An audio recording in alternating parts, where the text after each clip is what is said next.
Kumekuwa na vita ya kiuchumi kwa wasanii wa muziki wa Bongo Flava kwa siku za hivi karibuni kufuatia katika mitandao ya kijamii wakitambiana mafanikio yao ya kiuchumi kuhusiana na kazi zao za kimuziki walizokuwa wakizifanya.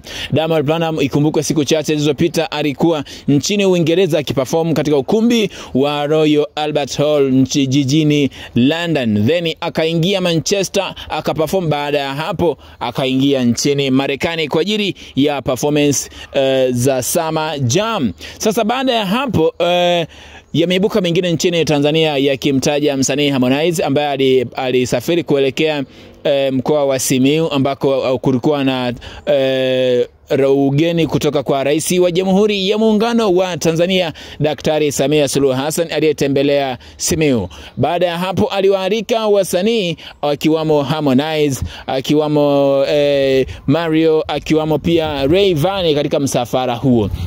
Sasa msafara wa Mario, Rayvanny pamoja na Harmonize walichukua private jet ambayo walisafiria kwenda na kurudi. Sasa yameibuka baada ya usafiri huo kutumika ni kwamba Baba Levo ambaye yupo na msanii ni chawa wa Diamond Platnumz kwa misimu kadhaa amemtaja Harmonize kama ni mshindani wa Diamond Platnumz kwenye muziki wa Bongo Flava. Ameamua sasa kumfuata hadi kwenye masuala ya uchumi. Sasa ameandika katika ukurasa wake kwamba Harmonize ameamua kuiga maisha ya Lukuga, yani Diamond Platnumz da Baba Levo huwa anamuita Lukuga, kwamba anaiga maisha ya Lukuga ya kusafiri kwa kutumia private jet ambayo ameisafiria kutoka Dar es Salaam kwenda Simiyu katika mkutano wa Rais wa Jamhuri ya Muungano wa Tanzania.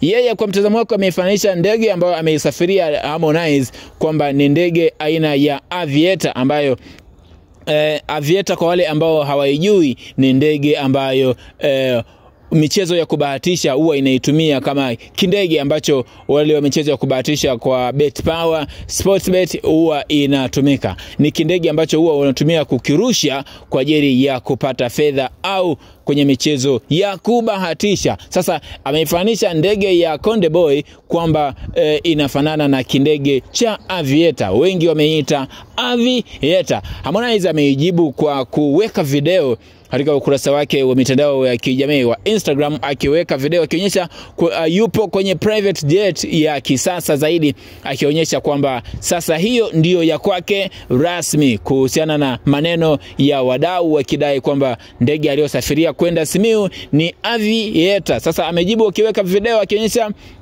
yupo kwenye private jet ambayo sasa itakuwa ni ya kwake rasmi kwa mujibu wa alichokiandika Harmonize kwenye ukurasa wake wa mitandao ya kijamii. Ikiwa atanunua private jet, Harmonize atakuwa ni msanii wa pili nchini Tanzania kumiliki private jet. Diamond Platnumz tayari alishawahi kuimiliki kwa mwaka 2024-25 aliwahi kuimiliki private jet, na kwenye misafara yake mengi huwa anatumia private jet. Sasa yaliyoibuka ni kwamba Harmonize naye anakuja na private jet. Hii ni Flow Updates. Usisahau kusubscribe, bonyeza alama ya kengele, comment, like na ushare. Uwe na wakati mwema, lakini shout out kwako.